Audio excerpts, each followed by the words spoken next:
प्रदीप गुप्ता जी 150 जाएगा कि थोड़ा रिवाइज करें हम लोग, क्योंकि यूबीटी प्लस भी 80 पर नजर आ रहा है। साहिल, जो जहां तक अब आपने एग्जिट पोल की चर्चा करी है तो उसी की बात कर लेते हैं पहले। तो 131 से 151 की रेंज एक्सिस माई इंडिया की थी विद, मैंने आपको कहा था, अभी मैं आपको अपनी क्लिपिंग सुना दूंगा आप ही के प्रोग्राम में। 54%, 54% वोटर टर्नआउट होता है तो एक बेंचमार्क लेना पड़ता है जो पिछले 3 चुनावों में था, लोकसभा, विधानसभा और बीएमसी के पिछले 3 चुनावों में। और उसके साथ मैंने आपको कहा कि 1% यदि कम होता है वोटर टर्नआउट तो वो 10 सीटें डेंट करेगा बीजेपी प्लस यूटी को। तो उस हिसाब से 121 से लेके 141 की रेंज हो गई, मिड पॉइंट आ गया 130। ये तो बात हो गई एक्सिस माई इंडिया के एग्जिट पोल की। अब जो आंकड़े आ रहे हैं और नतीजे आ रहे हैं, मैं आपके दर्शकों को थोड़ी सी, चूंकि मैं यहाँ मुंबई में हूँ और मुझे इस बात की जानकारी है कि क्या प्रोसेस है। 23 जगहों पे काउंटिंग चल रही है और ये इस बार निर्णय लिया गया कि ये फेस मैनर में होगी, 2-2 वार्ड एट ए टाइम लिए जाएंगे, पूरा तो काउंटिंग होगा। हाँ जी, 46 का पूरा काउंटिंग होगा, फिर दूसरे 46 का काउंटिंग होगा, इस हाँ तरीके से चलता रहेगा। इस तरीके से फेस मैनर में होगा, एक एक करके खत्म होंगे। तो 30 मिनट से लेके 1 घंटे का इन इन 2 वार्ड को एक जगह पे काउंट करने की प्रक्रिया है। जहां तक आंकड़ों का सवाल है, नतीजों का सवाल है, तो मेरे पास भी जानकारी है, मेरे भी लोग सब जगह पर हैं। 127 127 सभी 227 सीट के रुझान मौजूद है हमारे पास, और बिल्कुल उसमें 131 सीट पे डिक्लेयर्ड हो चुके हैं, डिक्लेयर्ड नतीजे आ चुके हैं। यदि आप जानना चाहें 131 सीट पे क्या हुआ है तो मैं बता देता हूं। बीजेपी 47, शिवसेना शिंदे 15, यानी दोनों को मिला दे तो 62, और UBT 43, MNS 4, AIM 6, Ajit Dada party NCP 2 और समाजवादी पार्टी 2।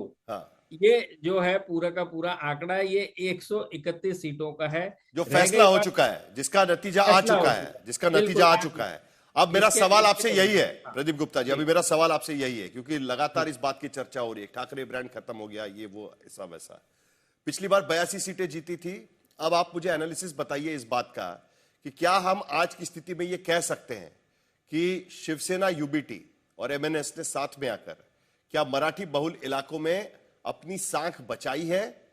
इसमें कोई दो राय नहीं है कि बीजेपी और एकनाथ शिंदे मुंबई में चुनाव जीत रहे हैं, यह बात तो बिल्कुल साफ नजर आ रही है। लेकिन क्या अपने आप को रिटेन करने में ये दोनों कामयाब रहे हैं या नहीं रहे हैं? साहिल, बिल्कुल जैसा आपने कहा, मैं इस बात से पूरा इत्तेफाक रखता हूं कि इन्होंने मराठी बाहुल इलाके और खासकर मुंबई को आप 3 भागों में बांटे। एक ग्रेटर मुंबई जो माटुंगा और माहिम से कुलाबा तक, और दूसरा वेस्टर्न सबर्ब, और एक सेंट्रल सबर्ब।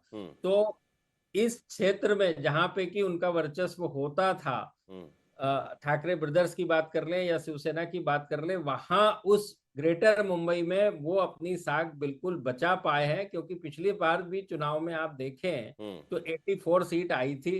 अब माइनस शिंदे हो चुके हैं और प्लस एमएनएस हो चुके हैं, राज ठाकरे जुड़ चुके हैं, तो उसके बावजूद आपका ये 80 का आंकड़ा, मेरे हिसाब से, मैं इससे तवज्जो नहीं रखता हूं, ये आंकड़ा है 72 का, दोनों ब्रदर्स का मिला के 63 यूबीटी का और 9 जो है एमएनएस का, तो 72। यदि वो 72 सीटें जीत पा रहे हैं तो मैं कहूंगा कि हार तो हुई है, लेकिन इतनी भी खराब नहीं हुई कि हम उनके अस्तित्व या वजूद की बात करने सुशीबेन शाह, ऐसा नहीं लगता। आप जवाब दीजिए, प्रदीप गुप्ता यहां पर बैठे हुए हैं।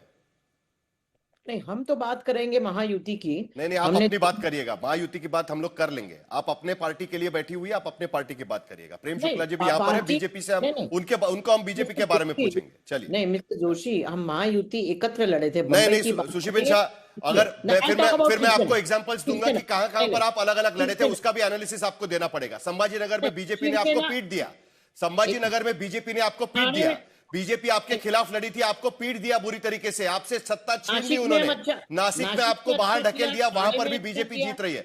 ऐसा मत करिएगा प्लीज, हम मुंबई के बारे में बात कर रहे हैं। प्लीज शिवसेना के बारे में बात करिए प्लीज। यस, हम साथ में लड़े थे, हमने 90 सीट ली थी। 90 सीट में हम पूरी ईमानदारी से मेहनत करके लड़े और आगे भी लड़ते रहेंगे। हमारे मेंटर, हमारे हमारे जो गुरु कहे, हमारा विश्वास जो कहे, वो वंदनीय हिंदू हृदय सम्राट बाला साहब ठाकरे रहेंगे और उसके नक्शे कदम में चलेंगे। लेकिन हम अभी ब्रांड की बात अभी नहीं करेंगे। अभी आपका कोर वोट शिवसेना यूबीटी के पास जा रहा है मुंबई के भीतर, अभी भी वो रिटेन करके बैठे हुए। आपने सुना ना प्रदीप गुप्ता क्या कह रहे हैं? नहीं, रिटेन करके बैठे हैं, लेकिन हमने भी मुसंडी मारी है। हाँ। काफी सारे एरिया में हम भी आगे चल रहे हैं। हाँ। ऐसा नहीं है कि पूरा हमने सरेंडर किया है। ठीक है। विधानसभा में आपने देखा है कि हम उभरे थे, आगे आए थे। ये शोएब हाशमी, ग्लास आधा भरा हुआ है कि आधा खाली है? शिवसेना का आधा भरा हुआ है कि आधा खाली है?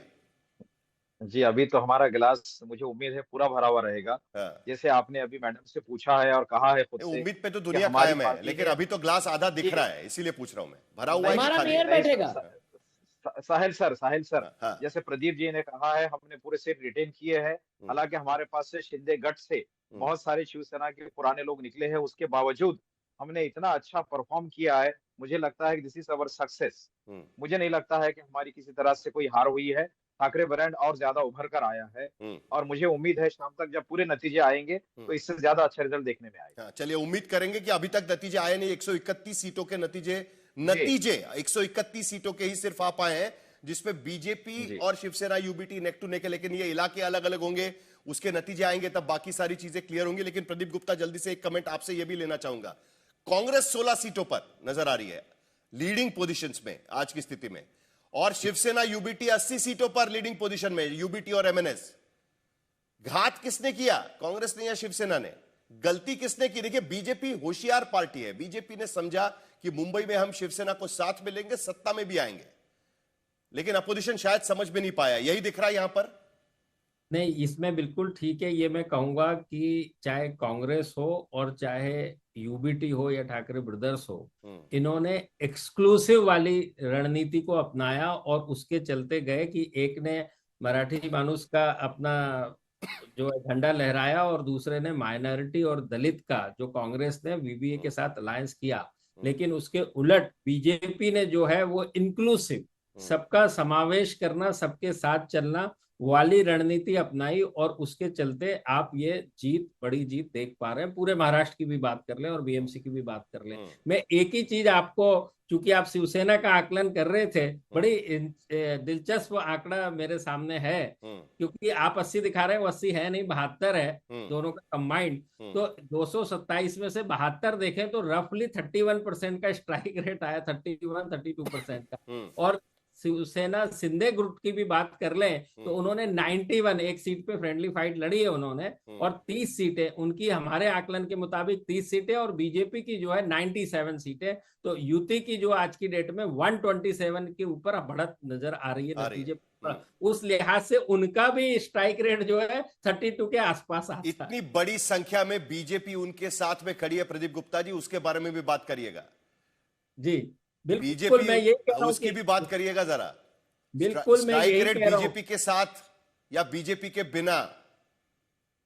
मैं वही कह रहा हूं, यदि बीजेपी के बिना शिंदे सेना की बीएमसी में तो कल्पना वैसे की नहीं जा सकती है, वो ठीक नहीं होगा। उस हिसाब से यदि वैसा होता तो जैसे पिछले चुनाव में चारों पार्टियों ने अलग अलग चुनाव लड़ा था, बीजेपी, शिवसेना, एनसीपी, कांग्रेस, इसी हिसाब से यदि अभी चुनाव लड़ते तो स्थिति कहां से कहां हो जाती थी। बट जो है नहीं तो उसकी क्यों चर्चा करना, जो है उसकी चर्चा करना। तो बीजेपी के साथ गठबंधन में चुनाव लड़ने के बाद यदि 31 सीटें आ रही है, तो मैं ये कहूंगा यदि युति पे सरकार बनाते हुए दिख रही है महायुति में बीजेपी, तो भाई सरकार बनाने के लिए तो 50% का तो स्ट्राइक रेट चाहिए ना, मेजॉरिटी मार्क हासिल करना। बिल्कुल सही। तो उस लिहाज से शिंदे सेना का बीजेपी का बढ़ता हुआ वोट, प्रेम शुक्ला जी, सबसे बड़ी बात यहां पर प्रदीप गुप्ता भी कह रहे हैं और दिख भी रहा है यहां पर, बीजेपी का बढ़ता हुआ वोट, बीजेपी का डोमिनेंस, और सिर्फ मुंबई में नहीं तो एमएमआर रीजन में भी, ठाणे जाइए, कल्याण डोंबिवली जाइए, नासिक जाइए, पुणे जाइए, नागपुर जाइए या कहीं भी जाइए, बीजेपी का डोमिनेंस। यहां तक कि संभाजी नगर में भी शिवसेना के हाथ में सालों तक सत्ता रही, इस बार बीजेपी ने वो भी छीन ली है वहां से। देखिए, भारतीय जनता पार्टी की नीतियों के प्रति, भारतीय जनता पार्टी की विकास के प्रति प्रतिबद्धता, इसको महाराष्ट्र की जनता ने जनादेश देकर उस पर मुहर लगाई है। आदरणीय देवेंद्र फडणवीस जी जिस तरह से महाराष्ट्र को विकसित बनाने के लिए अहोरात्र परिश्रम करते हैं, जिस तरह से भारतीय जनता पार्टी हिंदुत्व की राजनीति का ध्वज बुलंद करती है, जिस तरह से भारतीय जनता पार्टी अनावश्यक छीटाकशी से बचती है, जिस तरह से भारतीय जनता पार्टी विकास का ही ध्येय लेकर चलती है और ध्यान रखती है, एमएमआरडीए का विकास जो है, जिस तरह से भारतीय जनता पार्टी के आदरणीय देवेंद्र फडणवीस जी और एकनाथ शिंदे जी के कार्यकाल में हुआ, वैसा विकास एमएमआरडीए रीजन ने पिछले 70 वर्षों में नहीं देखा था। इस सत्य से कोई नकार नहीं सकता कि जिस तरह से सीवेज ट्रीटमेंट प्लांट्स बने, जिस तरह से मेट्रो का नहीं जरा जल्दी से इस बात का भी जवाब दे दीजिएगा। एक सीक्रेट आपसे जानना है प्रेम शुक्ला जी, आप एक सीक्रेट आप अगर है तो ओपन कर दीजिए। अब तो चुनाव खत्म हो गए, अब तो आपको सीक्रेट रखने की कोई जरूरत भी नहीं है। ये कैसे तय करते हैं कि भाई यहां पर शिंदे जी को साथ में लेना है और यहां पर नहीं लेना है? यहां पर विकास का मॉडल अपने बलबूते चल जाएगा, यहां पर तो शिंदे जी को साथ में लेकर ही चलेगा। ये कैसे तय करते हैं आप लोग? ये तो देखो, आपकी स्ट्रेटेजी बड़ी स्ट्रेट और सिंपल और करेक्ट निकल कर आती है, खास करके चुनाव के पहले। उसका सीक्रेट जरा बता दीजिएगा। साहिल जी, हमारा स्थानीय नेतृत्व और प्रादेशिक नेतृत्व राष्ट्रीय नेतृत्व से परामर्श करके ये तय कर लेता है। चलिए ठीक है। अतुल लोंढे पाटिल, गलती हो गई, शिवसेना के साथ जाना चाहिए था। जहां पर मैदान में अकेले उतरना चाहिए वहां तो ठीक है, लेकिन साथ में लड़ने के भी फायदे होते हैं। देखिए शिवसेना और बीजेपी साथ में लड़ी, आज फायदे में है दोनों वहां पर। नहीं, हम भी वंचित के साथ मुंबई में लड़े हैं, कोशिश की है, अच्छी फिर भी वंचित रहे हैं कोशिश की है। अभी हम 16+ जो है 16+ चल रहे हैं। हाँ ठीक है, हमारा अभी थोड़ा समय बुरा है, इसमें कोई डाउट नहीं है। नागपुर में भी हमने अच्छी फाइट दी है। अभी कोल्हापुर देखिए, आप चंद्रपुर देखिए, आप अकोला देखिए, आप लातूर देखिए। ऐसा नहीं है कि यानी कांग्रेस का फैक्टर जो है वो हम सेकंड नंबर पर ही रहेंगे। अभी जो 22 पर उछल रहे हैं, तो उन्होंने तो फिर कितने उबाटा के नगर सेवकों को जो है ले लिया था पार्टी में मुंबई में। फिर अभी वो 22 पर है, हम 16 पर है। और अभी 75 सीटों का जो है अभी काउंटिंग होने का ही है। उसकी अभी शुरुआत भी बहुत सारी जगह पर हुई नहीं है। गुप्ता जी को कहाँ से खबर मिली पता नहीं, मैंने अभी जानकारी ली तो अभी 75 पे जो है काउंटिंग शुरू ही होने की है। दो वार्ड की जो है वो काउंटिंग शुरू है। 50,000 से 70,000 तक जो है वो वोटर्स है वहाँ पर। तो एक फैक्टर जो है वो सोचना पड़ेगा, हमको भी सोचेंगे, हम इस पर बैठेंगे, मंथन करेंगे, क्योंकि काफ़ी अच्छा प्रचार हुआ था, काफ़ी अच्छा सपोर्ट मिला था। और जहाँ तक विकास और काम की बात करते हैं तो मेरे नागपुर की एक मैं आपको उदाहरण दे दूँ, वहाँ पर ना कचरा प्रबंधन हो पाया, 2 लाख लोगों को दमा है, वहाँ पे 4 सीटें जो है बीजेपी जीती है। 3 बार वहाँ पर कचरा से बिजली बनाने का उद्घाटन गडकरी साहब ने किया, कुछ नहीं हुआ है। बेतहाशा सीमेंटीकरण हुआ है, ऊपर रोड ऊपर घर नीचे, आधे घंटे के बारिश में लोगों के घर बच जाते हैं। वो आपको सोचना होगा ना, उसके बावजूद आप पर भरोसा नहीं रख रहे हैं।